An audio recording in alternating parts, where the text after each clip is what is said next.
Hey, what's going on, you guys? Hopefully, okay, yeah, I was kind of worried that the microphone wasn't working there for a second. I'm really paranoid about it turning itself off all the time because it does that. But hey, it's Monday. Yeah. That means it's a haunting Mondays. Yep. Doing Ghost Soldier. Tom Sykes says, you guys pretty much covered all the episodes on the disc that this episode is on. I think we've mainly covered most of the episodes from from the first 4 seasons. I feel like at various times we've done all of them. This was one of the only ones that remained. Yeah, I don't like this episode. Yeah, I'm not crazy about it. It's just a little bit, like, it's a cool, like, ghost story, but I don't know, it's not all that believable, and it's just kind of, like, not a whole lot physically all that happens. substantive, Yeah. I guess. Mostly feelings. Feelings. And, yeah, feels. Fifis. Yeah. It's just, I don't know, and there's something about the way that it was edited. I had a hard time staying in the program. My mind kept wandering. I don't know why. There's just something about the way this one's edited. Well, I think the thing about it, and what I meant when... Oh, shit's crashing all over the place over there. I think what I was saying when I meant it wasn't all that substantive was because you could tell that they didn't have, 48 minutes or whatever it is, like, worth of content. So a lot of it is just kind of like filler, you know what I mean? Yeah. You got the synopsis, though, right? Yeah. Okay, well then let's go ahead. I do. And I wanted to say, because Hugo just arrived, Hugo is also our latest patron. Oh, no, okay, cool. So I just saw the message a little bit ago. Great, yeah, we need new patrons. So thank you very much. Okay. Yes, we're so poor. Wow. Yeah, we're all fucking crying about it. But you know what I mean. Tom Sykes said the only good thing about this episode was the evil spirit element that saved the episode from completely sucking. Yeah, the thing about that, though, is that, one, I don't know, we'll get to it, but I'm just as a teaser. One, what the fuck was that thing even supposed to be? That was the first thing. And two, they never, explained what it was. Yeah. I don't know. We'll get into it because I was very confused about that. And it's hard to classify this case. What is this? Is this a haunting? Is that a haunted object, maybe? They never really give you a good idea of what it was. Was it possession? I mean, I'm guessing it's kind of supposed to just be a haunting. You know what I mean? Right. But okay, a haunted picture. Yeah, but see, I thought that the picture was just the catalyst for the actual ghost arriving. Yeah, I guess. Because the thing about it is that they do kind of set this up, the narrator at the beginning, by saying some people believe, because that's the way you can get away with it by saying that. Some people believe that every time you take someone's photo, it steals a piece of their soul, a little piece at a time. Yeah, you know what I mean. They believe this on the island of Borneo. Yeah, or somewhere back in the 20s. Yeah. Yeah. Yeah, I think it's I don't think anybody on Earth believes that anymore. No. But yeah. Well, I'm sure there's somebody on Earth that probably believes that the photo's stealing their soul. But I think that's kind of the framework that they were using, that they were coming at this story from. That's all I'm saying. I just don't know. Like I said, I don't like to cast aspersions on anybody. I was the ladies on here all seemed like really nice people, but I just don't know how much I'm buying this, And like you said, a lot of it's really subjective. Yeah. You'd have to be there. Yeah. Because I wouldn't believe it. No, I wouldn't either. They only said they saw a couple things move, too. There was things falling, I think. Didn't the pitcher fall at the floor or something? Or yeah, and then there was kind of some wine glasses went flying. Yeah. There was that too. Which I think you weren't paying attention at that point because I told you did about they it. fall or were they flying? You had to be there. It might have just fell. I just, I don't know. It was a weak case, whatever it was, physically. Not much happened. Yeah. Tom Sykes says, you almost reviewed this episode a while back on either yours or Tom's birthday that fell on a haunting Monday. Yeah, I think that's what it was. We were thinking about it, and then I was just no, and then we decided to do a different one instead. But because we watched part of it, and we're there's not a lot of substance here. They're not making much claims. That's usually... Well, here's the weird thing. I could have sworn... I must have been thinking of a completely different episode. I could have sworn that this episode, the picture in question, I thought that she bought it at a fucking garage sale or some shit, so it was just some rando. But that's not exactly how it happened. So then I was sitting there thinking, well, what the fuck was I thinking of then? Mm-hmm. I don't know what I was thinking of. Maybe that was an episode of Paranormal Witness, or maybe that was like some other thing where somebody found a picture of somebody at a garage sale and then it like started haunting them or some shit. I don't know. Because it wasn't this one. It doesn't come to mind. Yeah, I mean, she didn't know the guy personally, but he was like the brother of her boyfriend or something like that. So he wasn't like a complete stranger. Like I don't know why I thought she bought it at a garage sale, but you know. Let's see. Tom Sykes says the sister actor was in the episode titled The Attic. I thought I had seen her in another episode that we had maybe covered before, because that actress, every time I see her in an episode of this, she looks almost exactly like our friend Imani. Because remember that lady? Yeah. I was like, it looks like it's the Imani lady again. Yeah. She does look eerily like her. But yeah, that was the other one, The Attic, that she was in. That's right. I think we did cover that one, yeah. Yeah, you do, like I said, you do kind of see like a lot of the same actors turning up again and again. So this story here. Now, interestingly, they said what year it was, and they said what the people's names were, although the names are pretty generic, so I'm guessing it was their real names, because they weren't like in fucking shadow or anything. Interestingly, they didn't say where this took place. Now, I did find somebody mentioned this on like a Facebook group about a haunting, and this was like many years ago. And they said that actually it took place in Vancouver, and that it actually didn't take place in a house like they portrayed, but it was actually an apartment. And then when the family moved, they actually moved to somewhere in Washington State. But they didn't like mention, for some reason, they didn't mention the location, even though they usually do on this show, but they didn't in this particular case, and I'm not really sure why that is. So I don't know if that's true, but I just found that on a Facebook group. Not a lot about this particular case, although somebody, the same person on the Facebook group, said that the two girls, the daughters, who were both on the show, like the real people, that they were actually pretty open about talking about this experience, like on various paranormal forums and stuff, although I couldn't really find anything about that, but you know what I mean. It actually lends some weight to it. Yeah, I mean, they were on there. People who fake stuff don't want to talk about it too much unless they're getting paid. That's true. Yeah.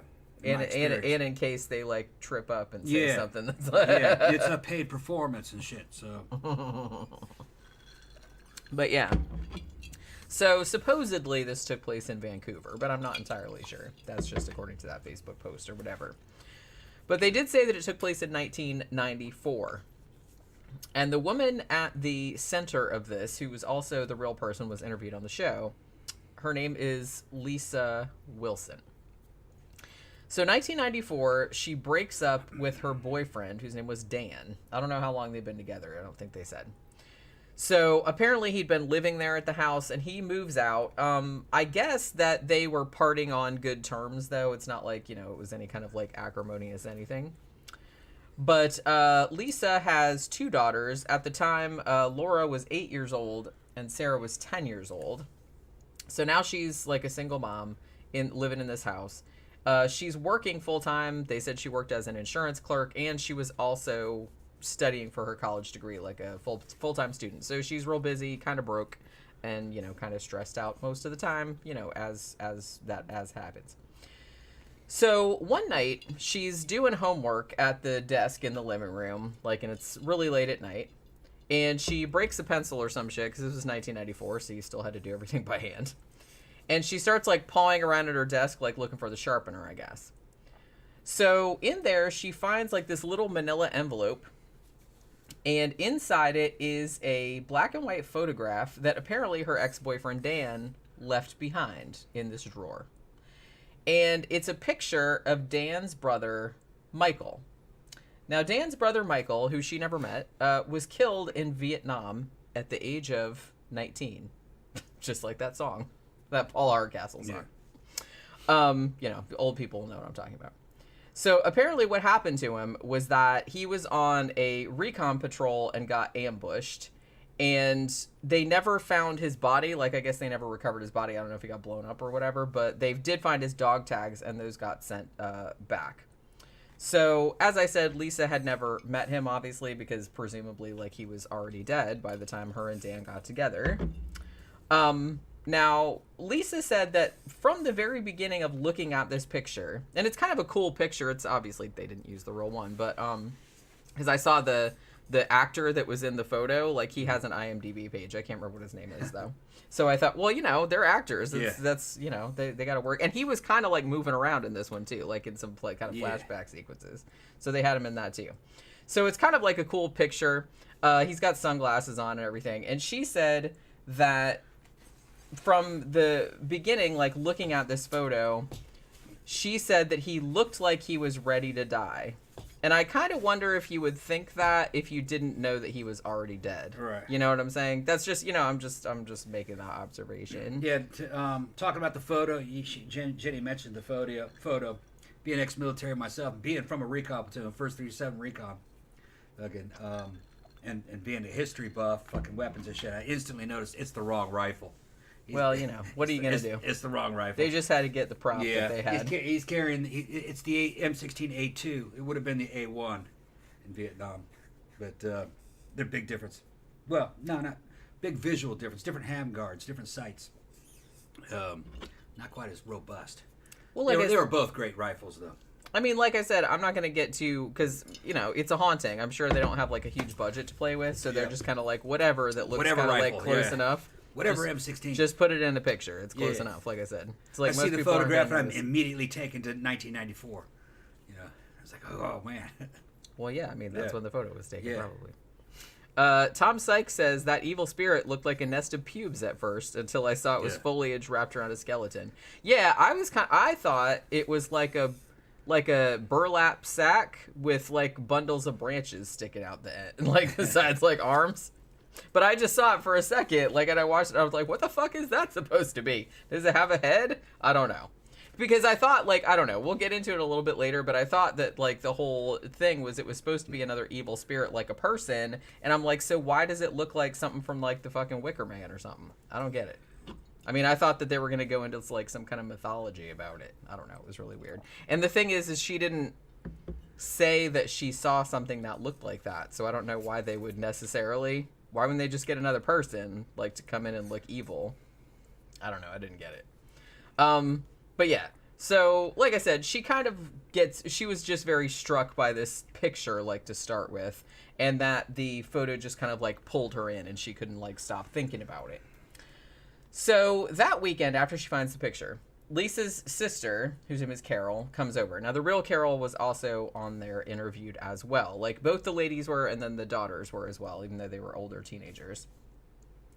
So Lisa shows her the photo, and Carol said pretty much the same thing. She's like, yeah, this photo was like just, it had something to it. It just kind of like drew you in, like the guy in the picture was like trying to get your attention or something. The daughters, though, they don't really seem to like it. I guess they kind of thought it was creepy or whatever. So Lisa decides that she's going to have this photo enlarged and all nicely framed and everything, and she's going to give it to Dan as a birthday present because his birthday's coming up in a few weeks. So Carol thinks this is a fantastic idea. So Lisa goes to the place and has it done or whatever, and she said it took a week. She gets excited about it when she picks it up. Like, she unwraps it when she takes it home. She's like, I liked it so much that I almost didn't want to give it to him. Like, she was just going to fucking keep it. You know what I mean? She said because at this point it had already become, like, such a big part of her life. So she's like, okay, well, I guess I have to give it to Dan for, you know, as a birthday present. I don't know how much she spent on it. It's not cheap, I'm sure. But she just, like, slid it under the bed and, like, kept it under there. So apparently, I'm assuming this was the first night, like, after she picked it up from the print shop, she had, I don't know if it was a nightmare or if she saw this in real life, but she kind of woke up. It was actually kind of like a good, like, creepy kind of shot, because she's, like, laying in the bed, and then, like, Michael kind of, like, sits up in bed, like, behind her, like, hey, like, even with the sunglasses on, and I was like, ooh, that's pretty creepy, like, and then, one of the best scenes in the episode. Yeah. You don't know if she felt a presence or if she saw him. You know, See, because later on, we'll get into that a little bit too, because later on she said that she couldn't see him, but the daughters could see him. Yeah. So I'm just assuming that she had never seen him. So every time they showed him, like, in the thing, she was either dreaming about him or she could just sense his presence. Because I don't think she ever said that she saw him specifically. Good. And, like, then, like, later on, she basically said, I couldn't see him, but the girls could see him. So we'll get into that too. So basically she's in bed and like he sits up like that and she just like jumps out of bed like, what the fuck, you know, like you would. And he looks exactly like he looked in the photo, like with the sunglasses and the green, like the fatigue, like the green kind of shirt and everything. And so I don't know, like I said, I don't know if she actually did see him, if it was a dream or something like that. So a few weeks later, she goes to Dan's mom's house for Dan's 40th birthday party. So everybody's there, they got the cake and all that other kind of shit, and she gives him the photo, and he unwraps it, and then weirdly, and kind of rudely, I thought, I don't know if this is how it really happened, but he like unwraps it, looks at it, and then just kind of silently like gives it back to her, and then just like pretends nothing happened. He's like, hey, who wants cake? You know what I mean? Like it was very, very awkward. And she's sitting there going, what the fuck? And then like her daughter was like videotaping and she's like, what the fuck, mom? And she's like having to pretend. She's like, oh yeah, okay, whatever, fine. You know what I mean? Like it was a really awkward moment. And they were kind of like trying to pretend like it didn't happen.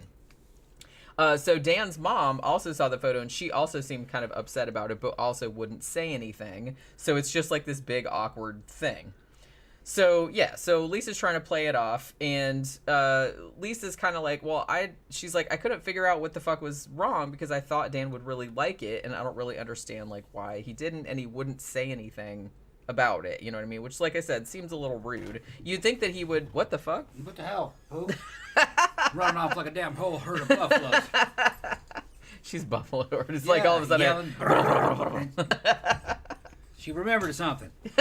Oh, shit. Yeah. I got to do something in the other room. It's an emergency. Yeah. But yeah, so I don't know. I just kind of thought that even if it was awkward, you'd at least in front of other people, you would pretend, oh, great. And then like later on, you know, you could maybe take somebody aside and say like, hey, I don't really want this. You know what I mean? But like in front of everybody, that just seemed really rude. I don't know if that's how it really worked. So later that night, evidently. So the girls, like, knock on Lisa's bedroom door, like, at night, and you can see their breath. Like, you can see everybody's breath. So the girls complain, it's like, man, it's, like, freezing cold in the hallway. And Lisa's like, oh, it's always cold in the hallway because there's no heating vent in here or something like that. But the kids are just like, no, we're not really buying that. There's, like, some weird shit going on in this fucking hallway. It's, like, way colder than usual. So they're asking Mom, it's like, hey, just leave the light on in the room. We're freaked out. So one of the daughters, I think it was Sarah, she said that both her and her sister Laura were like terrified around this time, but that their mom wouldn't talk to them about it and like pretended like nothing was going on. Now, I don't know if this was the same night, but Lisa was apparently awakened by someone very forcefully knocking on her bedroom door.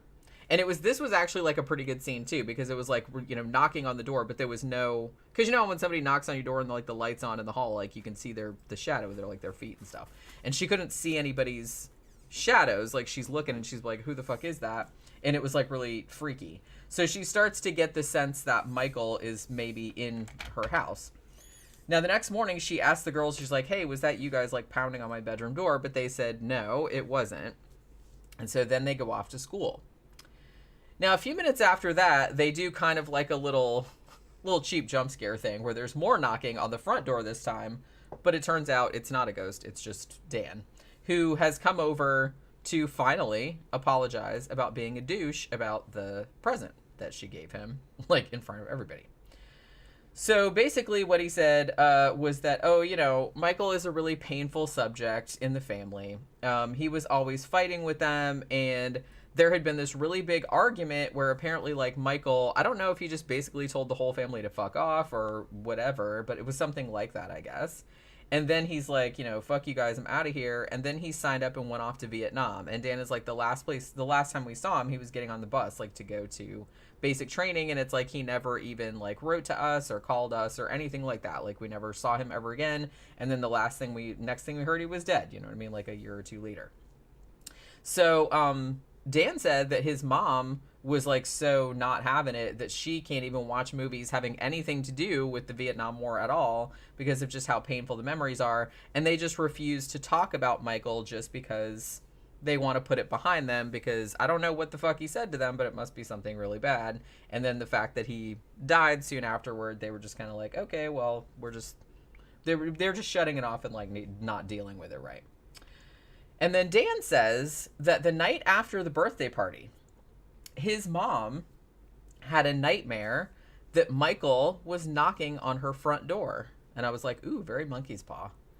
So Lisa freaks out and she's like, holy shit, I had the same thing happen. Like, he was knocking on my bedroom door. And she's like, maybe Michael is trying to contact you, like, in order for you, like, to tell you, hey, maybe you need to, like, come to terms with him dying or whatever it is. But Dan doesn't really seem to want to hear all that.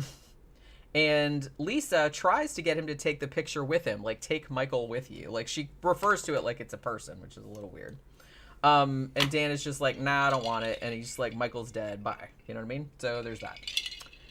So at this point, this is a little weird. This is a whole weird situation. So Lisa said she felt compelled to put the photo up in her own bedroom. Now, she did admit that she thought this was weird. She's like, this was obviously a dude she didn't even know. This was like her, you know, her ex-boyfriend's brother, who she'd never met. But she's like, the photo had just become like such a big part of her life, and she just felt the need to put it there. I was like, that's pretty weird, like putting photos of like random dudes up on your fucking bedroom wall. I don't know. So as time went on, the daughters said that Lisa started becoming a lot more distant and a lot more isolated from them. Like, she seemed like she was getting depressed, and she spent a lot of time alone in her room. So I don't know if she was like communing with the photo or what. Lisa also said something very interesting. She said she almost kind of felt special, like Michael was hers. I'm like, see, don't you think that's weird? I thought that was a little bit weird. Yeah, that's pretty weird. Ghost love. It's ghost love. We're going to do a fucking show on ghost love tonight. We're going to watch a movie on ghost love. That's right. Ghost of Mrs. Muir. We're going to be reviewing it soon. Yeah, we're going to review that one tomorrow. Tom Sykes says, came with the frame. It came with the frame. Yeah, I remember that movie. That was The Burbs. But yeah, so that's what it was. But it came with the frame. So later on that night, Sarah, one of the daughters, she can't sleep, and she turns on, she has a little radio or something like that, like next to her bed.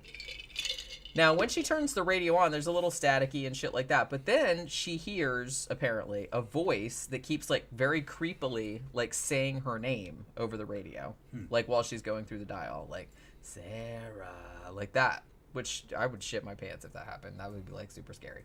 So, I mean, at first she thought maybe it's just like a weird connection, or, you know, maybe it was a coincidence or something like that. But apparently the name got repeated like a bunch of times, and it really started to freak her out. She was like, yeah, fuck that, and like turned it off. You know what I mean? So there was that. So at this point, Lisa says the photo seemed like it was draining out her energy and filling it back up with darkness. That's kind of what she said. You see what I'm talking about with this episode? Yeah. There's not a lot of physical phenomena they're talking about. It's very vague, emotional stuff. It's stuff that was subjective, hard to prove, a lot of it. So you don't know what they're talking about, you know. Are they making this up? Yeah, there's no way of knowing. Yeah. I had this thing I had this object in my house. It was draining me. It kept making me feel crazy. You know, how do you quantify that? Yeah, how do you quantify that? Is this person just nuts, or is this really happening? You don't know. Like I said, they didn't seem like they were obviously bullshitting, but I mean, it's kind of like hard to tell. You know what I mean? I mean, maybe they just perceived things in a particular way. You know what I mean? Yeah, there's not a lot of real concrete phenomenon in this. Yeah, I mean, there was some, which we'll get to in a bit, but you know what I mean? Things, yeah. So she calls up her sister Carol, like she wants to talk about the sort of like weird obsessive hold this photo has on her. Carol said that Lisa was saying crazy shit, like, you know, when she was at work, she's like, oh, I gotta get home and see what Michael's up to. And I'm just like, yeah, that's crazy shit right there.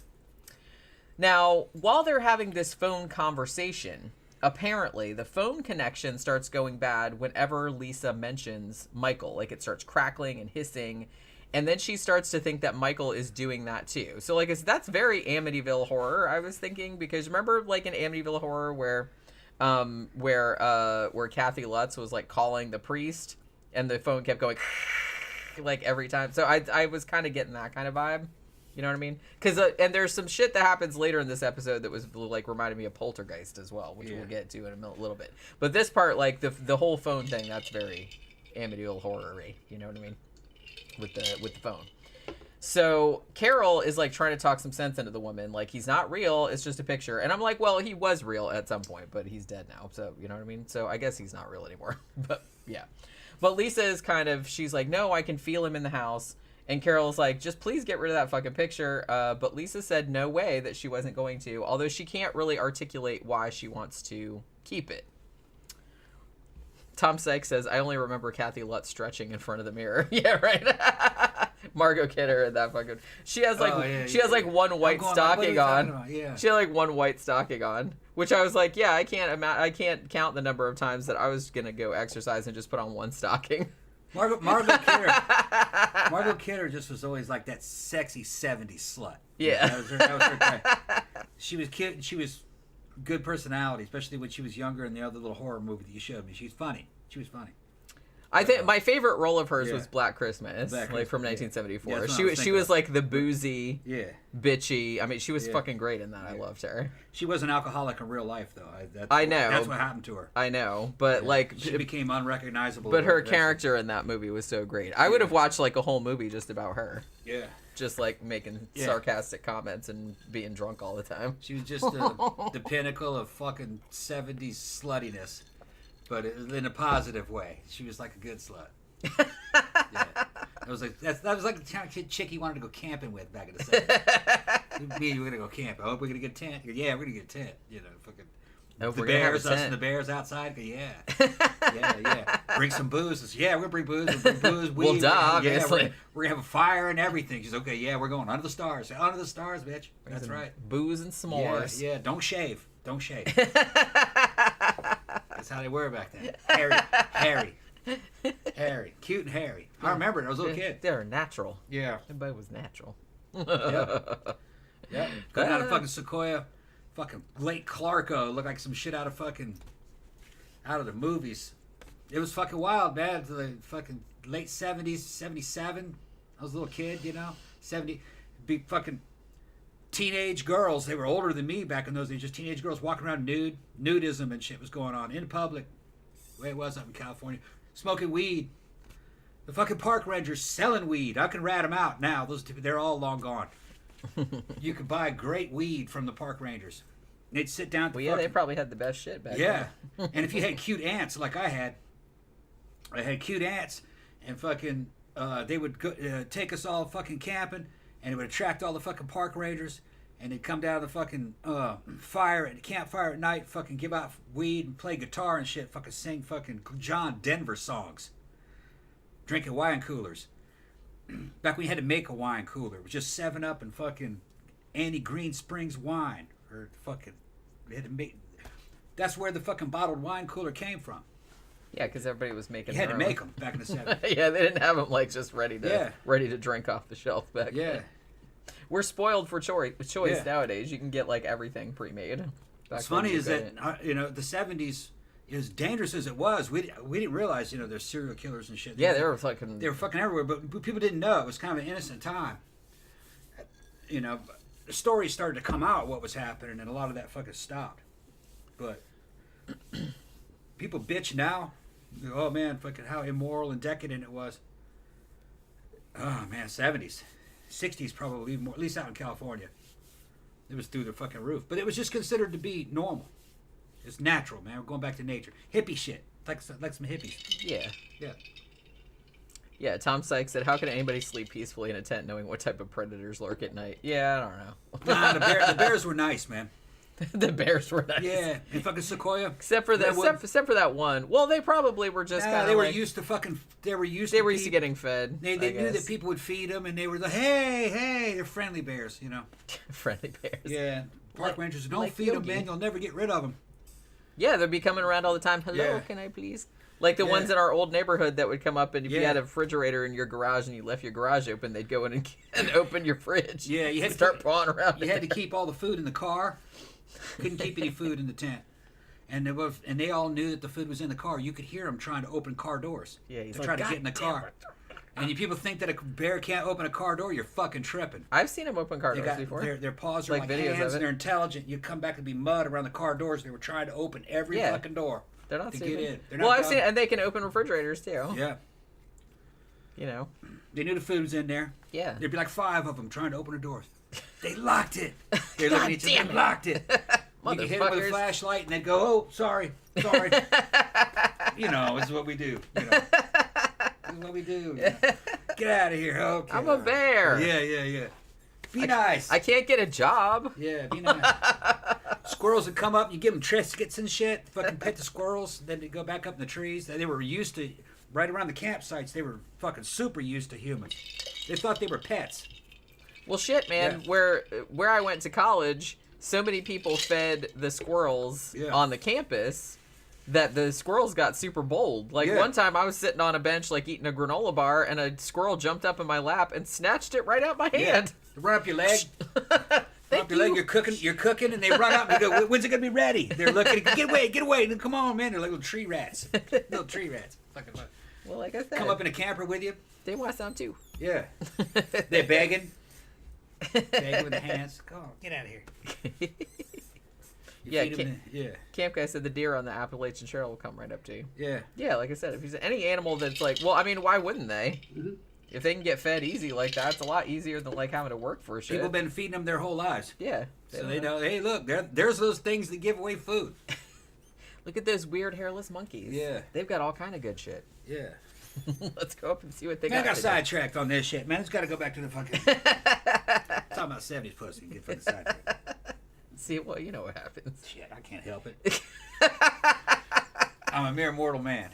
Or either that or you have ADD. Yeah. This isn't a great episode, so that's part of it. Part of it is that this isn't a great episode. Yeah, but sometimes those are fun. I think those are fun to talk about. If you just got to look at it in a particular way. This was like, come on, for the early, it's a weak episode for the early seasons, but considering how dumb like some of the later ones were, this one looks like fucking Citizen Kane. Yeah, like Citizen Kane compared to like season 8, season 9. Season 10 and shit. Jenny and I are gonna have to fucking record a bunch of shorts because we can monetize shorts now, and we got to make commercials. Got to get new blood into the show, and you know they're kind of like doing a little TikTok video. They got to be sideways, so we're gonna come up with some shit. I'm telling you, we got to dress up and do something.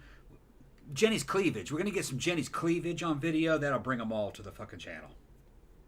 That'll do it. Get you dancing. We're gonna have you. Dress you up, you can fucking like twerk for the camera. Get like thousands of people. Nobody's twerking anymore. I'm just trying to come up with ideas. That's so old. Sounds like a grandpa. Get what I'm saying. This is where fucking you can do something. You can do the Lindy Hop or something like that. Tom Sykes says, "I'd rather see Tom in a curly wig." See, there you go. I could do anything. We could do. I'm gonna get drunk. Do some shit. We could do like a drunk wig modeling session, like with you, with all your. You have your Mozart. You got a whole wig. bunch of old video of me. You could just fucking clip that out of there and do that. Yeah, that's true. Yeah. All right, so can I get back? You can make a greatest hits of me fucking doing stupid shit with wigs. I know, but that would take a while because I'd have to find all the clips. To find them all. Yeah, that's what I mean. And it's like we've done hours and hours and hours, and it's like it would take forever. It'd be like finding needles in a haystack. Probably just easier to like do new shit, so I don't have to look for it. Yeah, I've been neglecting wig play. Yeah, wig play. Because I gotta be feeling it at the time.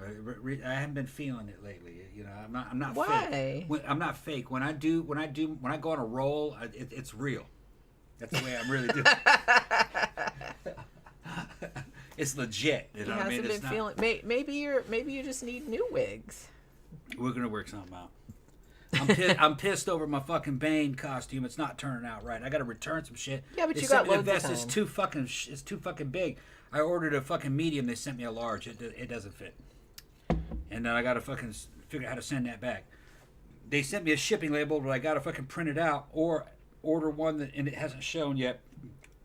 I could probably show it to you. You could probably print it out on that thing right there. Yeah. And have a UPS come and pick it up. We got UPS service, huh? Well, not you. Well, the post office will come pick it up. Oh well. You just leave it on the porch. Okay. You know what I mean? I've never had UPS pick some stuff up, but I have the post office pick stuff up from the porch all the time. Guess I got to put it in some kind of bag. Yeah, or a box or some shit. Yeah. We probably got boxes someplace. Yeah. All right, so where was I? We got distracted by... Yeah.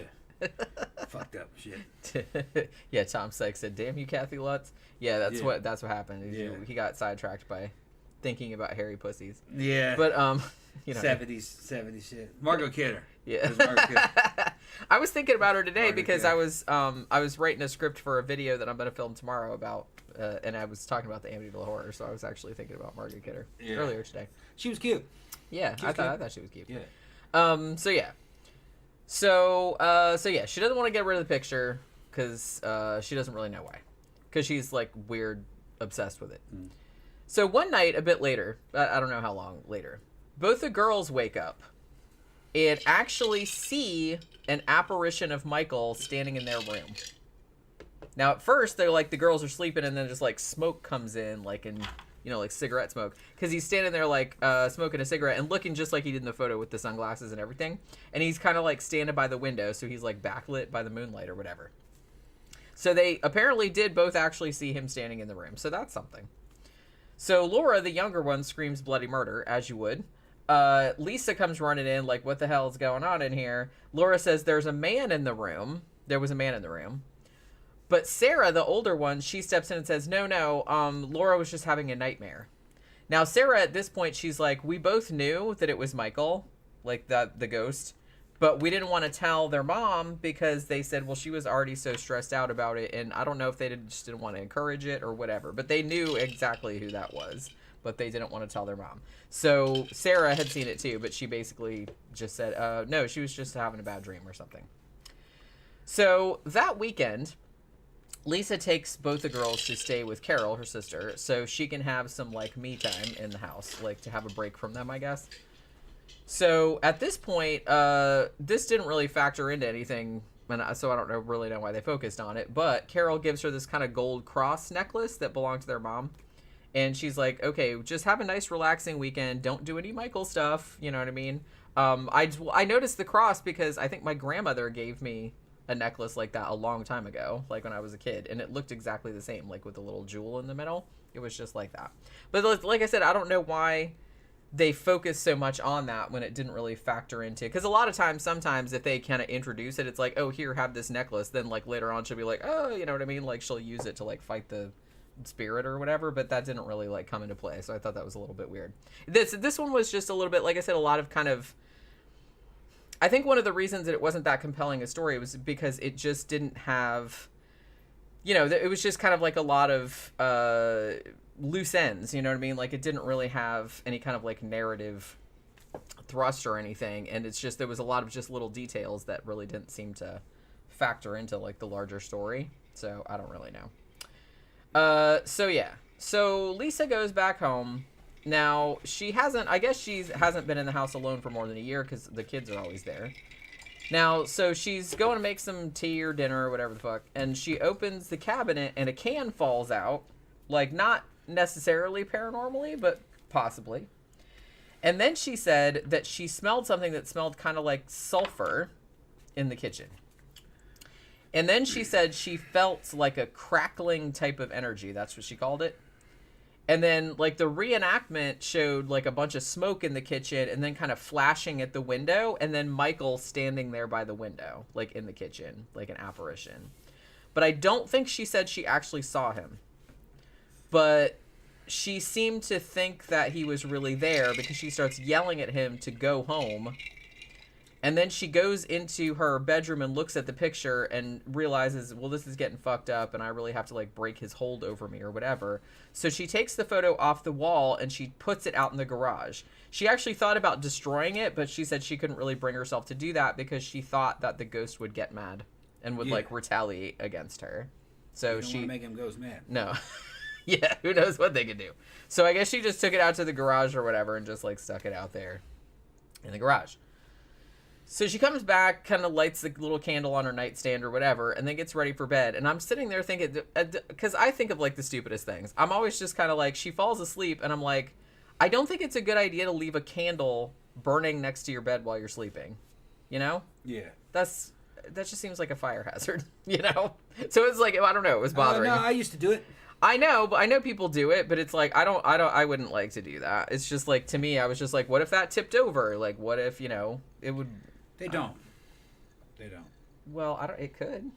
Just want to make sure that wind isn't blowing and like blow a drape into it or that's what I'm saying. That's all. I would be too worried about it. I would They're, just rather not risk it. Just a slow burn. It was nice.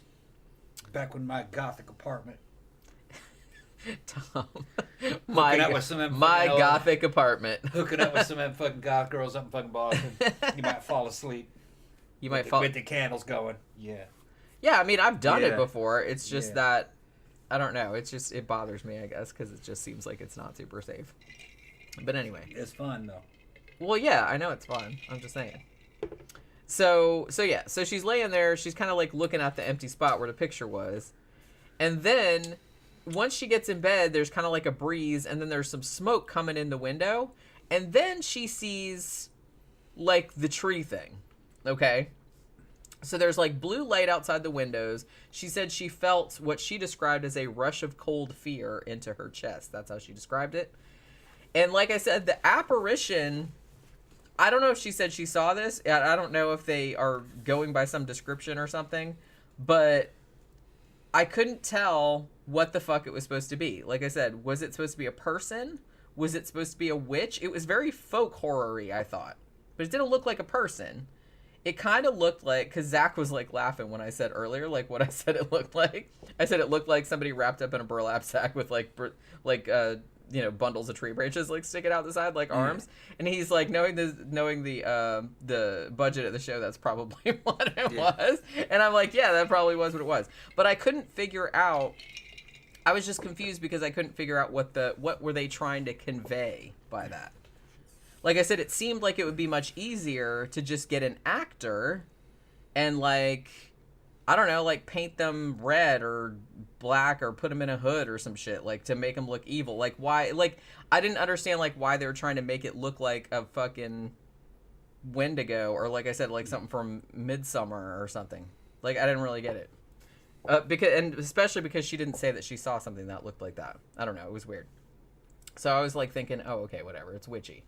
So she obviously knew that this wasn't Michael. Like I said, I don't know if she saw it or if she just sensed that it was something different. So she runs out to the garage and gets the picture back. Now she's thinking that Michael had actually been protecting her from whatever this other scary shit was.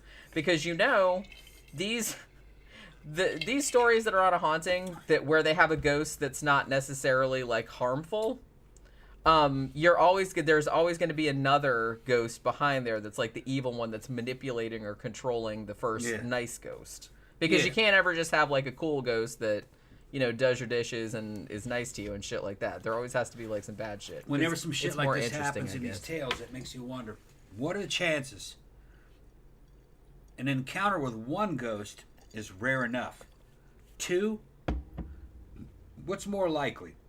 You got one ghost that's playing good, who's playing two roles. He's the good guy and the bad guy. Good ghost, bad ghost. Good ghost, bad ghost. Or if there are two ghosts. Statistically, you were saying it's more likely there's one ghost acting good one day, and then he acts as and then he's bad the other day. Yeah, maybe he's just and real moody. Then you're reading into it, you know. He's just a real moody ghost. Yeah, moody ass ghost. Moody ass ghost. Or maybe it's not the ghost of two. It's not the ghost of two ghosts. It's the ghost of something that happened a long time ago.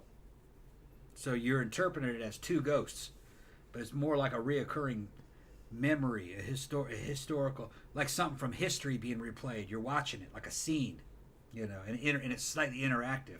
Maybe it's that. Or maybe it's a ghost of somebody with multiple personality disorder. The chances of there being two ghosts is always slim, very slim, because the chances of there being one ghost is fucking super slim too. Glost. Glost. That's a supremely glowy ghost. It's a glost. It's a glost. It's radioactive. Yeah, that's one of the ones that died at like some fucking nuclear plant meltdown or something. Reminds me of my buddy Chifino from the army. Fucking he was Mexican American from California, and he couldn't say gloves. He said glubs. Would it be gloves? Gloves. And he goes, yeah, gloves. Fucking, yeah, you know. Yeah, so you know. Don't be an asshole. Still friends with him on Facebook. He works for fucking He works for fucking one of the federal agencies, but we still fucking do the gloves thing every now and then, man. You didn't forget your gloves, did you, with the B? Fucking funny. Noel Bailey said, "Hey all, did you guys see the trailer? Nicolas Cage's new movie Renfield." I watched. Somebody was talking about that the other day. He plays Dracula, right? He doesn't play Renfield. No, it's not Dracula. It's another vampire. Oh, okay. It's a Dracula adjacent vampire. Yeah. He says his name. It's not Dracula, but at least according to what was shown in the trailer, it's not Dracula. Well, now I'm gonna have to go watch it because somebody. Yeah, it's a zany comedy. That's okay. Yeah, it looks okay. Yeah, I think it'd probably. Yeah. Be fun. I mean, Nicolas Cage. If Nicolas Cage is in it and he's caging the fuck out, Oh, like he's he usually does, then Caging yeah, the fuck out. he's always interesting when he's caging. Plays the the fuck out. vampire, and another guy plays his Renfield. All right, I'm down. Yeah.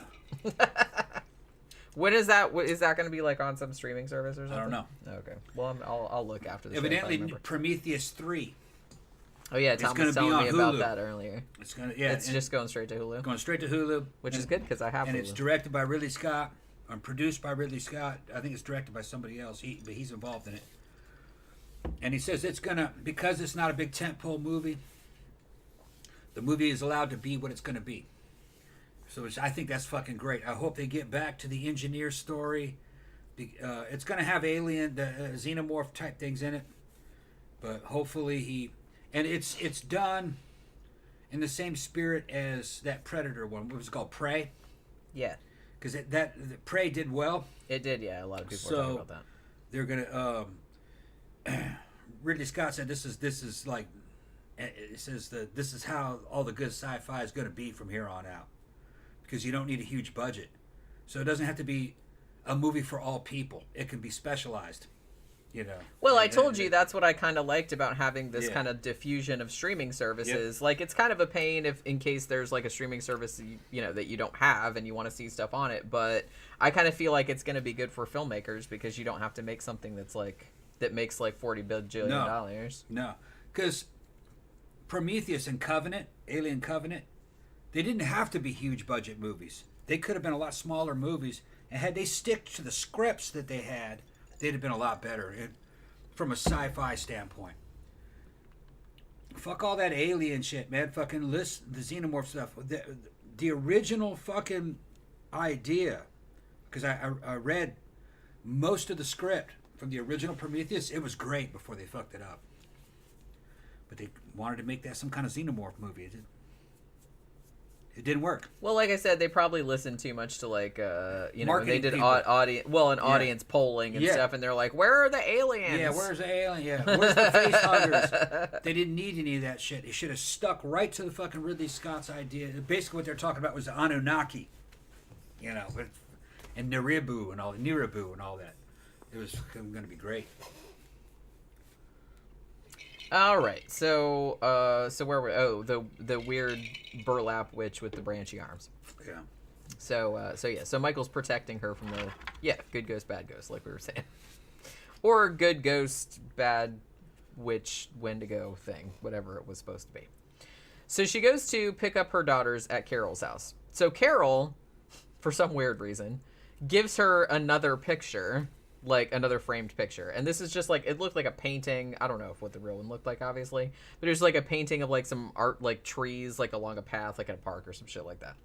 And she says, "Oh, this is to replace the Michael picture because you did take it down, right?" And she's like, "Oh yeah, totally. I totally took that Michael photo down, even though obviously she didn't." So Lisa gets home and puts this new painting up in the living room.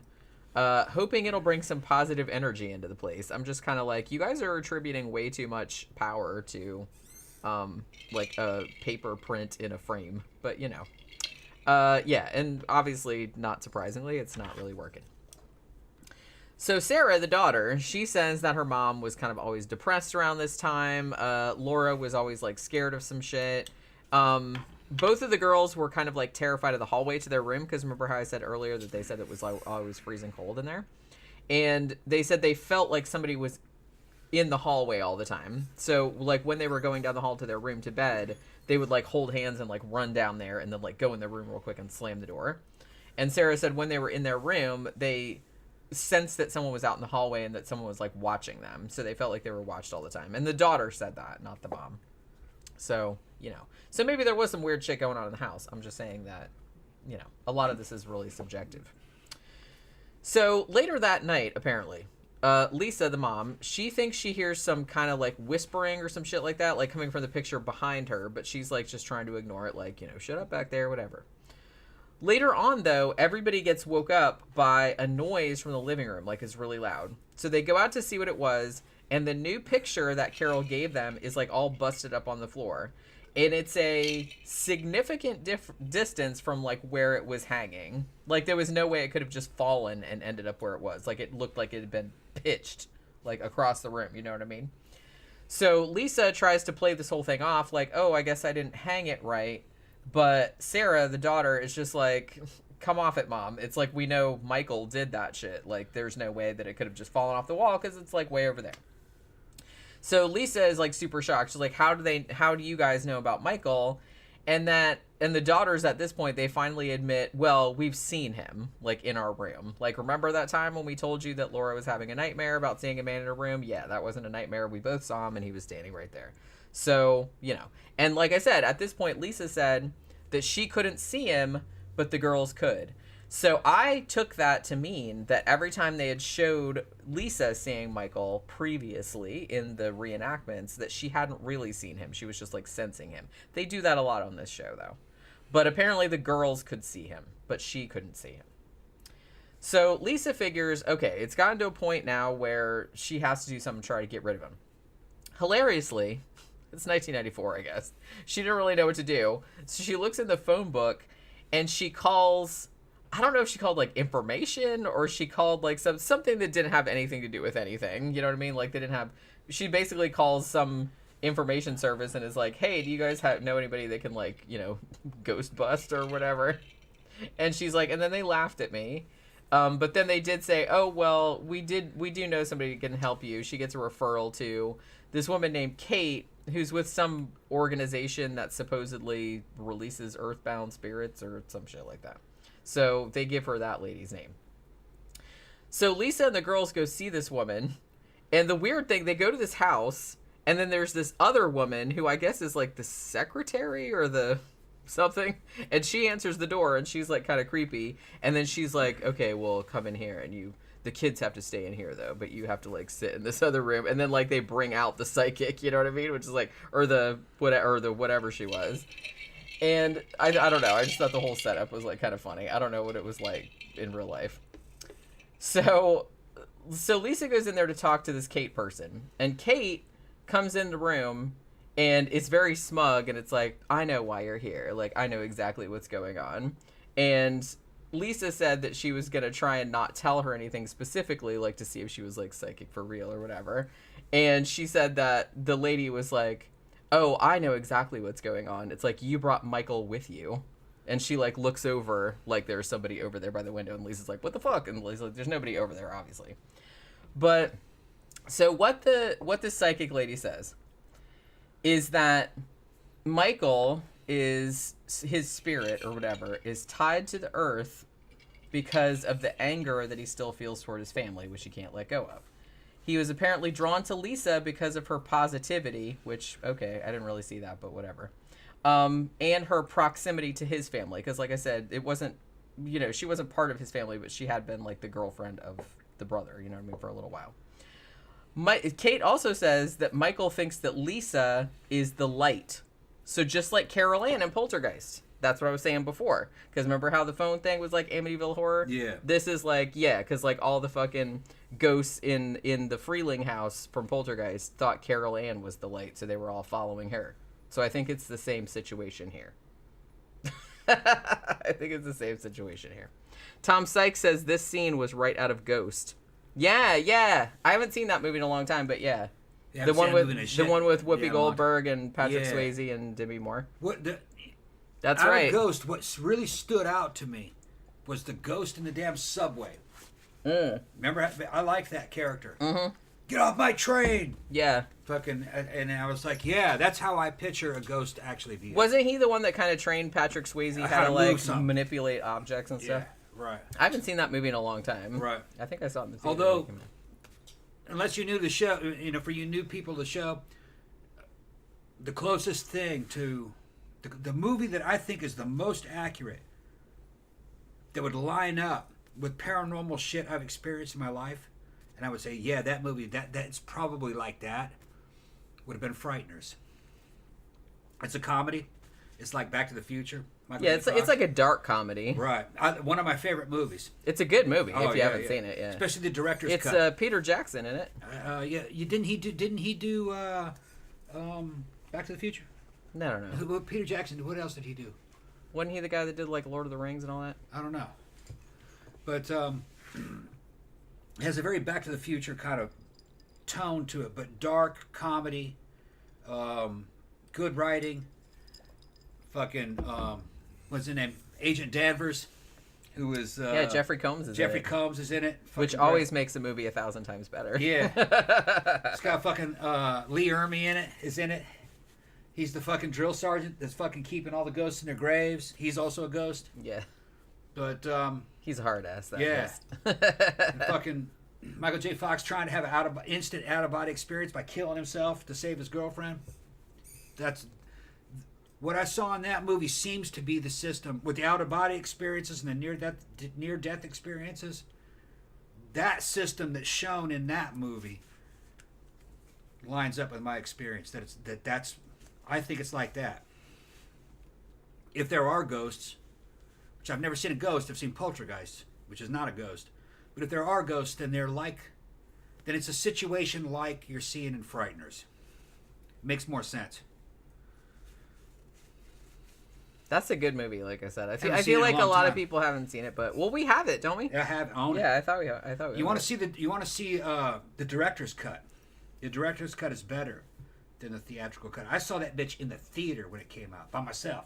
I was the only person in the fucking theater because it bombed at the theater. Yeah. And I thought this shit was a fucking masterpiece. I was like, this fucking movie's great. I had a good time, And I was like, yes. People weren't ready for it. And I was like, yeah, that's it. I saw that. It's like that. Dark comedy is always a hard sell. Yeah. Not so much nowadays. It's still not like the biggest genre, but I feel like it's an easier sell nowadays because people get it more. Yeah. But I kind of feel like when the Frighteners came out, I don't think people were ready for it because that was what, 90s? Yeah. And that was Michael J. Fox is one of his best roles because it's still him. He's basically kind of like Marty McFly. But it's Marty McFly gone wrong. He's had a little bit of a scumbag. Yeah, he's had tragedy in his life. Yeah. And he's a paranormal investigator. But also, as Ben says, a scam artist. A scam artist. Yeah. Well, but he can see ghosts. He can talk to them and make friends with them. That's not a scam. He can actually, he does so actually he gets ghosts to fucking frighten people, so they call him, and he exorcises them and makes money. Yeah. So he can rebuild his dream house that he fucked up the day he and his wife fucking got into the fight and he wrecked the car and he kind of felt he was responsible for her death. Yeah. So he's kind of like a dark Marty McFly who in the end gets redeemed. There's a serial killer angle too. Yeah, big serial killer. It's basically kind of like who was the serial killer? Thought he was James Dean. Starkweather. Yeah. It's kind of like a Starkweather. Yeah, that's who it's based on. Yeah. It's a great flick. Great flick. It's a lot of fun. I really like it. Yeah, fun. I like dark comedies, but like I said, they are kind of a hard sell, and they were especially a hard sell back then.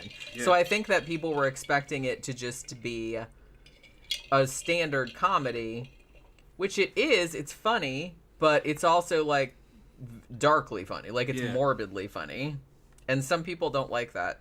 That movie's aged very well. I think it has too. It's aged very well. Last time I saw it was maybe 3 years ago, and I loved it. Again, I own it. I watched it like 3 years ago. And I was like, man, this movie's fucking great. Yeah, it's always fun. We watch it every few years, and it's like always. We reviewed it like a while back. Yeah. So yeah, what do we get distracted by? Okay, so yeah. So basically, Michael, this ghost, is hanging around because he thinks that Lisa is the light, just like Carol Ann and Poltergeist. Which, like I said, that smacks a little bit of me. And like some of the stuff she was saying earlier about how this, but like how she felt special and like Michael was hers and stuff. I kind of feel like she's doing the thing where she's kind of like romanticizing.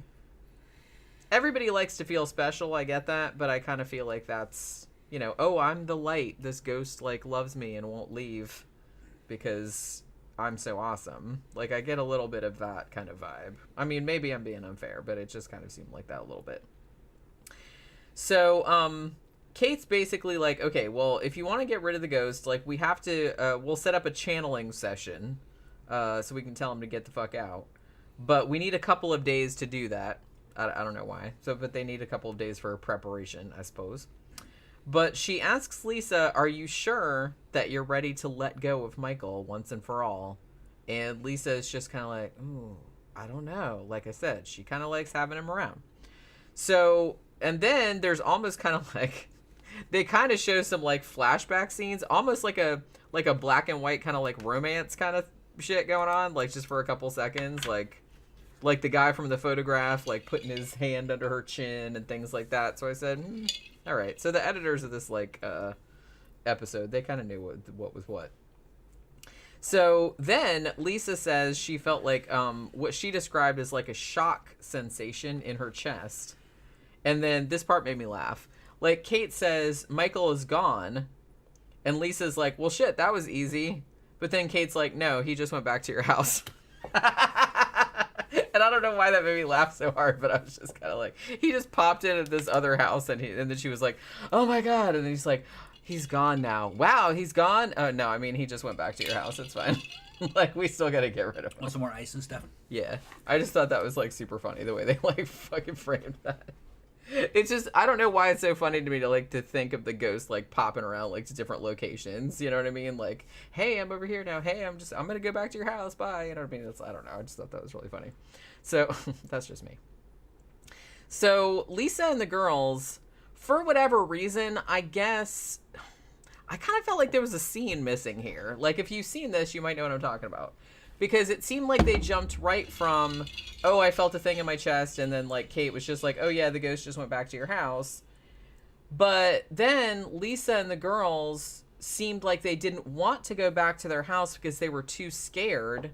So they all go to Carol's house and sleep over there. But I'm like, but nothing happened at the house that would, it wasn't like they went back to their house and then like all hell broke loose and they were like, holy shit, we gotta get the fuck out of here. And then they went to Carol's house. Because I felt like there was a scene that should have been there that was like that.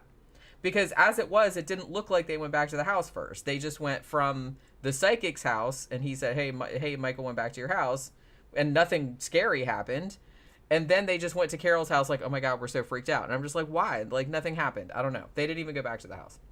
But anyway, so they stay at Carol's house, and then they come back to the house the next day, and see, this is just reinforcing, like, why I thought there should be another scene there. And they bring Carol with them to prove to her, it's like, yeah, some real scary shit is going on in this house, and they're bringing Carol with them so to, like, prove it to her, right? And I'm just like, but, okay, I don't know, I don't get it. Like, nothing scary happened in there. Like, not, you know. So Carol is like, well, I was kind of like, she's like, I was kind of of two minds about it. She's like, I was kind of hoping that I would go in there and, yeah, I would, like, see some scary ghostly shit because then I would know that my sister wasn't crazy. But then on the other hand, I wasn't really sure that I wanted to see scary ghosty shit. You know what I mean? But, you know, I get it. She didn't want her sister to be crazy, but, you know. So they all go in the house. Now, Carol is pretty much convinced, look, all you have to do is get rid of this goddamn picture and you'll snap out of this weird fucking cloud that you're in. That's what she called it. She's like, you're in this weird cloud. And she goes into Lisa's bedroom and she is pretty pissed to see that the photo of Michael is still there on Lisa's bedroom wall. She's like, hey, you told me you took it down, you big fucking liar. Now, Carol is like, at this point, you know, her sister was so, you know, obsessed with this shit. She's like, I just wanted to see I wanted to set it on fire. I wanted to put it in a shredder. I just wanted to, like, fucking destroy the shit. She's like, and she tells Lisa, she's like, I'm going to take this picture outside right now and I'm just going to smash it into fucking pieces. But Lisa wigs out. Don't you ever touch him. Like, she gets all like that. And I'm just like, okay. And Lisa's like, Michael's not the problem. And she says to Carol, you don't even know him. And I'm just like, oh, Jesus. Like, if my sister started saying this kind of stuff to me, like, about an inanimate object, yeah, I think I'd be, like, fucking calling the men with the butterfly nets, too. So then they go back out to the kitchen. And Lisa is like, oh, I'm really sorry about that. Like, I don't know what came over me. The picture just affects me in strange ways. And it's making her act like a loon. You know what I mean? So Carol is like, yeah, your obsession with this photo is just like out of control, obviously. But Lisa is like, no, Michael needs me. I'm the only person that cares about him. Which, like I said, that's some crazy shit to say. Now, during this conversation, the wine glasses, which are kind of hanging, she had like one of those racks that hangs like underneath your cabinet thing where like you hang your wine glasses upside down, like to keep them from getting dusty, you know what I mean? So she had one of those, and while they're having this whole conversation, the wine glasses kind of start rattling, right? And as soon as Carol says, you have to destroy that picture, a bunch of the glasses, I think it was 3 or 4 of them, like fly off, like, and fly across the kitchen and like smash on the front of the cupboards, like almost hitting them, you know what I mean? So it was like one after the other. It was like smash, smash, like that. So Carol at this point is like, yep, I'm out. And she pretty much herds both the girls outside. And she said, you could not have paid me to go back in that fucking house ever again, which, you know, can't blame her. So Carol's like, I'm taking the girls home with me because this is bullshit right here. Like fucking glasses being thrown around and whatnot. So she just basically leaves Lisa alone in the house. Like, hey, sort your shit out. We're leaving. So, yeah, I thought that was like kind of funny too. So Lisa goes back to see Kate, the psychic lady. Because I guess they had previously set up the channeling kind of deal. So here's this other woman here, the channeler, and I think this actress has been on a couple of other episodes too, because she looks kind of familiar. So she's there to encourage Michael to cross over. That's her job. So they do the whole thing, like little seance-y kind of shit where they're holding hands or whatever. So the channeler immediately grabs Lisa's hand really hard and makes like a really evil face. Except like the girl that's playing the channeler is like just cute as a button. So when she makes like an evil face, it doesn't really look all that evil. I'm just like, oh, look at her trying to be mean and evil. with her little, because she looks like she's about 19 years old or some shit. And I'm just like, okay, nice try. Try to look evil. It's super cute. But yeah, so they're asking her, well, who are you? And she says her name is Steven, which Steven doesn't really seem like an evil spirit name to me. I can't really be scared of an evil spirit named Steven. You know what I'm saying? I kind of feel like he needs a name like Asmodor or something. Something with some gravitas, you know what I mean? Like a demon name. Steven. Hi, I'm Ted, the evil spirit. I don't know. So it's just the fact that he had just like a normal fucking name. I don't know. That was another thing that kind of made me laugh. So they're like, so what's your fucking deal, Steven, the evil spirit? And Steven says through the channeler that she wants to make Lisa suffer because, well, she wants to hurt Lisa specifically because Lisa was with Steven in another life and he killed her. I'm like, so that wasn't bad enough? So now you got to come back and like fucking, okay, whatever. Steven says that Lisa brought him here, but then like another spirit comes in, like possesses the channeler. And I guess this is Michael, and he seems like much nicer. So like we were talking about before, it always has to be good ghost, bad ghost. Yeah. So makes for a more interesting story. The evil spirit, I'm like, this is so complicated. So the evil spirit has apparently been manipulating Michael in order to torment Lisa. So I was like, well, couldn't the evil spirit just torment her directly? Why does it have to like have a conduit like through another ghost? This seems like very, very complex. I don't know how the spirit world works. I'm just saying that it's like, I was like, that seems a little convoluted to me. Like if you were that evil, it seems like you could just fuck with people directly instead of going through a middleman, but you know. So Michael, the ghost Michael, like I guess he feels bad. He didn't want to be mean to her because she was there for him when his family wasn't, and blah de blah. So, but I guess this other ghost was like using him to do, I don't know. It doesn't make any sense to me. So Kate tells Michael, well, you have to go into the light because, you know, it's your time to go or whatever. So Michael says, no, Lisa is the light. Kate says, nah, bro. The light's above you, and you got to go up there. It's in it's in a bulb. Yeah, it's up there in the chandelier. You got to go up there. That's where that shit is. So Kate then says, well, Steven can't hurt Lisa if Michael crosses over. Like I said, this is very convoluted. So at this point, they said, like Lisa said, that the channeler got a real serene look on her face and apologizes, apparently being Michael at that point. And then Michael apparently like goes into the light. Okay, so he's gone now. And Lisa said she could feel that he was gone and that she was really like sad and heartbroken because, like I said, he'd been around all the time and she kind of got obsessed with him and now he's not around anymore. So here's another thing that was kind of left hanging because they said that Lisa never figured out who the hell Steven was, why they looked like a burlap sack with branch arms, and who the fuck, what other life was involved where he murdered her, apparently. I don't really know. It's like I said, there's this whole backstory that like they never even filled in. But she was saying, well, hopefully Steven won't be able to do anything to her now that Michael is gone because that was like the conduit. But like I said, I don't know. I don't know why ghosts need a middleman, but okay. So they said the house's energy went back to normal after that. Lisa left the photo on her wall until a little while later she graduated from college and moves out the house. And then at which point she just left it there, like in a closet, apparently. Like that's what they showed on the show. Like she took all her other shit, but then she's just like left it. Fuck that. Fuck that.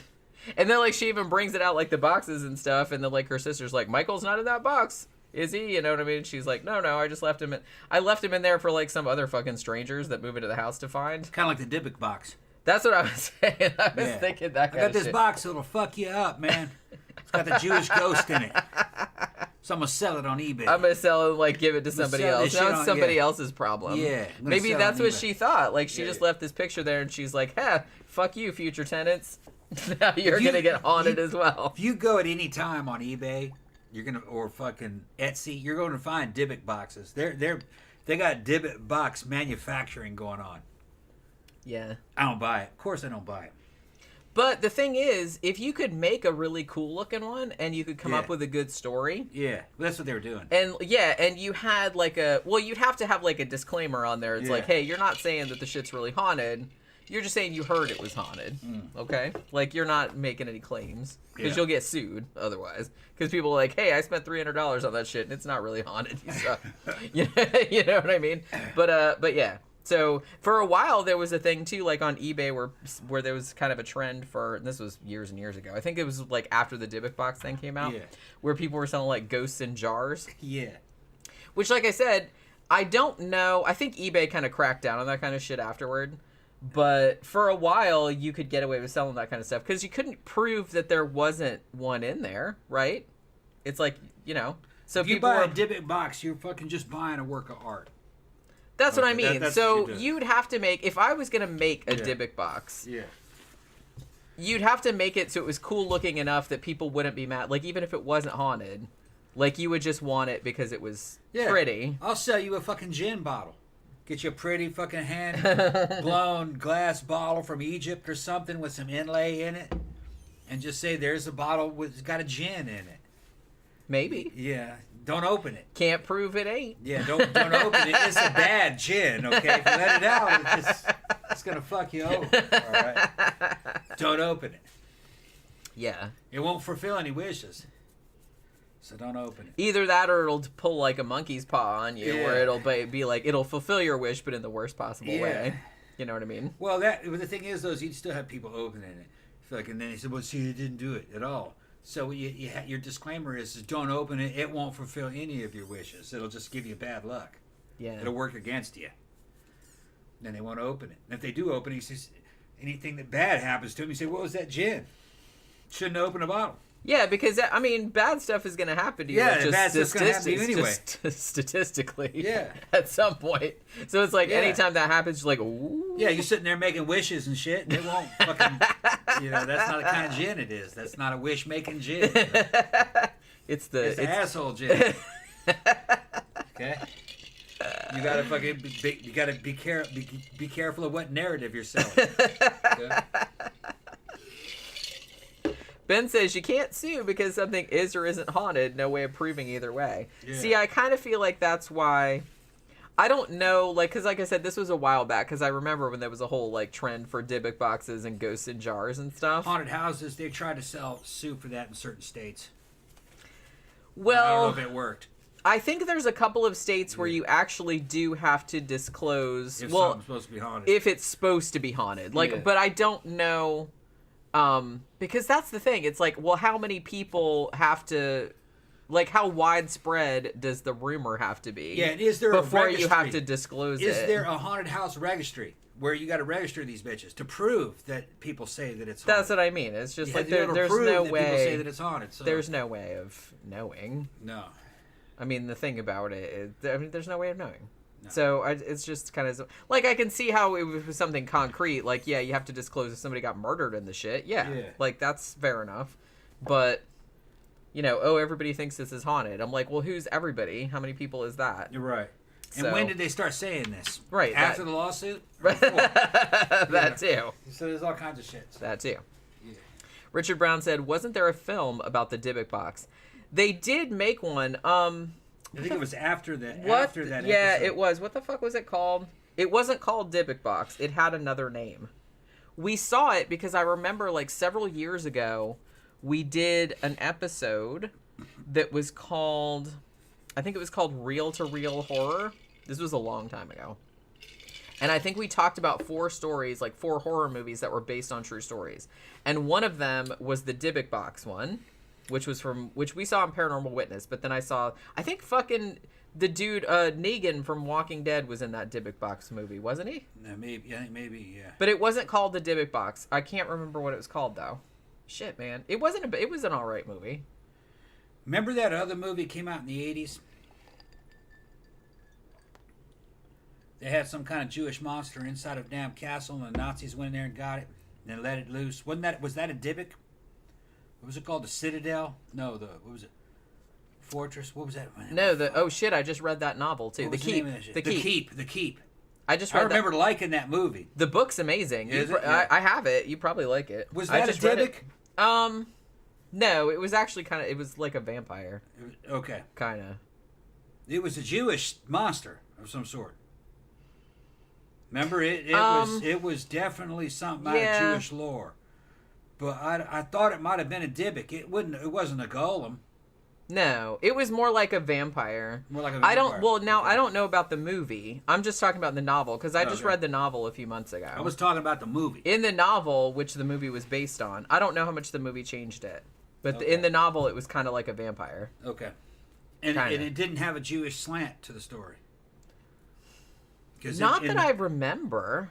In the movie The Keep, it was a Jewish thing. I mean, maybe it was, but I can't really remember. Yeah. I just mostly remember it was kind of like a vampire. The Nazis found this temple of some sort, and they didn't know what it was. It had all these damn... Yeah, and they were trying... Holy symbols. Yeah. They were like, what is this? Like weird crosses, and they were trying to weird, look kind of like a cross, more like a T. Made out of gold. Or silver. Yeah, so they thought, there's treasure, and like a couple of the Nazis were like trying to dig in the walls and like the find walls got thicker as you got into it. And they were like, it's like, what is in here? And then once they busted through there, it released this. And then the monster started like tearing their heads off. Yeah, and it was some Old Testament thing. Because it spoke. Yeah, and it was yeah. Right. Like I said, in the book, it was pretty much straight up a vampire. Okay, in the book it was vampire. All right. This is pretty much a vampire. Was what it was. Okay. In the movie, from what I remember, it was like it was like an Old Testament Hebrew thing, like a Dybbuk. And it went after the Nazis. It fucked them up. Well, the Nazis that were around it, not all the Nazis. The Nazis. Yeah, because they were out there like guarding it. Yeah, they were guarding it. They didn't know what it was. Ben said there was an old Jewish professor. Yeah, there was like an old Jewish professor and his daughter. Yeah. And they were studying it, and then there was a guy that came that was like a Van Helsing type character as well. Like, it's a good movie. If you I haven't seen the movie in a long time, but the novel's pretty good though. It was a well-made movie, and I think Tangerine Dream did the fucking soundtrack to it. If I remember correctly. They did a lot of soundtracks in the 80s. Back in the day. I'm thinking about it. I got to see it again. I haven't seen it in Richard a Brown long said time. Ian McKellen was in it. Was he really? Oh, yeah, I forgot about that. Sir Ian McKellen. It's a movie you should see. If you're Jewish and you've never seen The Keep, you should see it. It's definitely the movie was right out of some Jewish lore. I just don't know the lore. I'd have to go back and research it. It may have been invented only for that movie, but it was some Old Testament stuff. It was pretty cool. Yeah, and Richard Brown said it was directed by Michael Mann. Oh, yeah, that's right. I've been wanting to do the movie, and because I haven't seen the movie in a long time. But talking about The Keep, right? But I just read the book not too long ago. But I don't know how different the movie is from the book because I haven't seen the movie in a million years. Tom Sykes says an anthology film about a serial item cursor would be cool to see. I would really like to see that too because I really like the cursed item trope. I really like... That's why I always kind of like stuff about like cursed movies, like Antrim, the deadliest film ever made, and Cigarette Burns, like the John Carpenter one, and stuff like that. I like stuff like that. So I like cursed movies. I like cursed books. I like all that kind of stuff. So yeah, I would totally watch a fucking anthology like that. And Tom Sykes said somebody purposely leaving cursed items in the public to find. Yeah. See, that would be a great wraparound. I'm surprised nobody's done that, actually. Tom Sykes also says, in an episode of The Sopranos, Tony Soprano turns into a Jewish golem monster. He does?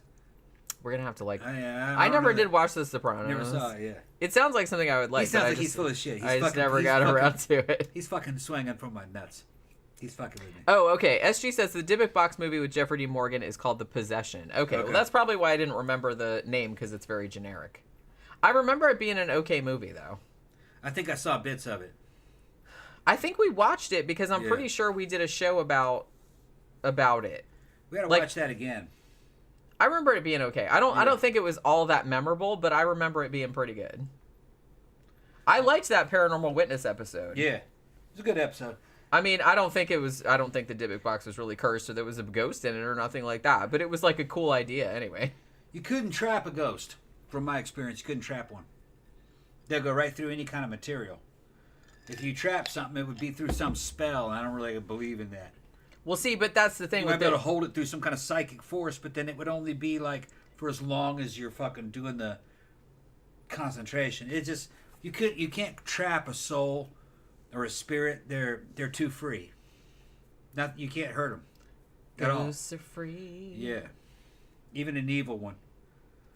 Well, I thought that was the whole thing of a Dybbuk box is that there is a kind of like spell stuff in there that keeps them From far as I'm concerned, from what I've seen, spells wouldn't stop anything. I've had an out-of-body experience. But a near-death experience. No spell would have been able to hold me. In fiction, though, you kind of need... If you're just saying the ghosts, they can just do whatever the fuck they want, then they don't have a weakness. So it's like you can't defeat them. So you really need to have a thing where... Well, like I said, in The Keep, where it had this vampire or whatever it was... They had to have it so it was, like, contained until somebody busted it out. You know what I mean? Yeah. Because other than that, it would just, like, go around and fuck everybody up and kill everybody in the world. You know what I mean? Yeah. But from what I've seen, when you're in spirit form, you're not going to be killing anybody. You probably have the power to. You probably could. But then they would end up joining you in the spirit world, and then you'd have to put up with them. See? So it's not in your best interest to do it. Although some people have, because when you're in the spirit world and you kill somebody, they don't vanish. They arrive. Now they're here forever. Now they're here with you. God damn it! So it's not. I didn't think this through. Right, because they're eternal. And now I got to put up with your stupid motherfucking ass. Now over here, where you're now a lot more powerful than you were. Okay, so no, it doesn't work. Now you're gonna have all kind of like ghost fisticuffs, for the rest of eternity. Yeah, when you're in spirit form, you don't have a lot of earthly desires or motivations anymore. Things change. You're not quite the same person anymore. You're a more primal version of yourself. You're not more advanced, you're less advanced. You're more like a childlike. Because, what makes you an adult is all your animal instincts and all your fucking experiences and everything, but all those experiences were attuned to the material world. All that's useless in the spirit world. You don't need it.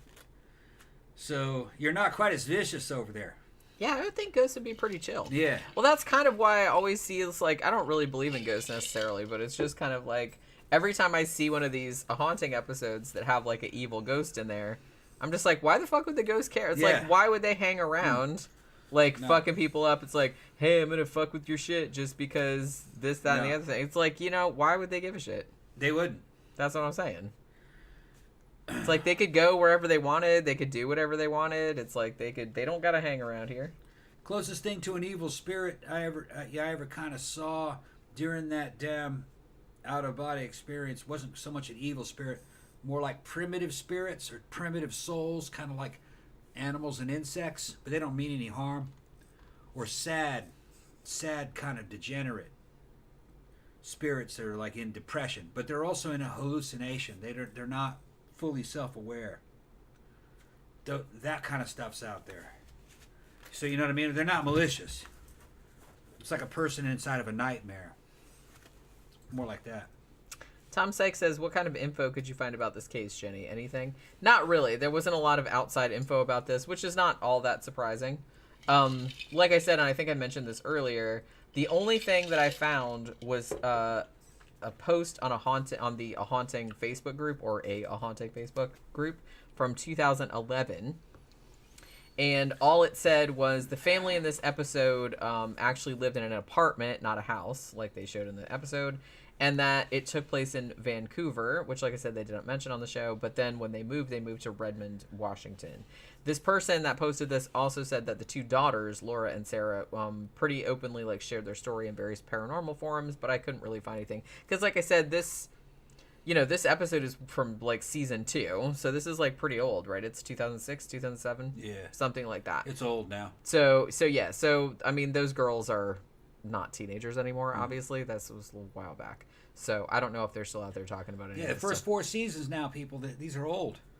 Now, Yeah, that's what I'm saying. So, I don't know if they're still around or if they've done anything about it. I don't. As far as I could determine, nobody wrote a book about it or anything like that. Because some of these, people are trying to sell their books, which, like I said, I'm not shitting on them for doing that. I try to sell books too, but All right. So, are you ready to wrap it up? Yeah. You want a ham sandwich or something? Sure. Okay. All right. So, tomorrow we're gonna be doing a movie review, and I was gonna say the one that won the poll, but it was actually a tie. So I asked Tom to break the tie. So the movie we're gonna be talking about, talking about more ghosts, talking about The Ghost and Mrs. Muir from 1947. I think that movie was. Yeah. Great movie. Yeah, so we're going to watch that tonight, and we will talk about that tomorrow, which is good because I haven't seen that since I was a kid. If you guys want to see Ghost and Mrs. Muir, it's about $3. Yeah, I think it's $3.99. You can rent it on YouTube and Amazon Prime, I think. It's a black and white flick. You're like, why do I watch a black and white? It's a classic movie. Ghost movie. About a woman moving into a fucking haunted house. There's an old sea captain in there. She makes contact with a ghost, and they kind of fucking start this damn friendship. It's a good fucking flick. Take it from me. It's a tearjerker. It's got a sad kind of ending in it, but oh, are you gonna warn me? Someone needs some tissues. Yeah. Are you gonna laugh at me if I cry? No, at the end? It's okay. He's gonna laugh at me. It's a classic movie, classic ghost flick, not a horror movie. No, more like tragic romance kind of. Yeah. Yeah. Which good flick. we like that. Good flick. What's it called again? The Ghost and Mrs. Muir. M-U-I-R. Yeah. 1947. Now, who's got it for YouTube has it. You can rent it on YouTube. You can rent it on Amazon Prime. Okay. And a couple other places. And I think it's $3.99 wherever you rent it. Like I looked earlier. It's a chick flick, but dudes are be into it too. It's because the ghost is a fucking sea captain. He's the shit. See, that's how they there's something for everybody. If manly ass Tom endorses the movie. Oh yeah. If you're on trend, you watch this movie, you'll be crying at the end. Oh, now see, I would need to get video of that. If that I'd be like fucking sniffling and shit. With a little tissue. Yeah, I gotta go, man. Oh my God! See, that could have been our first YouTube short. Tom crying at a 1947 ghost movie. I'm gonna try and get him to cry. We'll see what happens. All right, so we'll see you guys tomorrow for another movie review. Thanks for dropping by, everybody. Good night.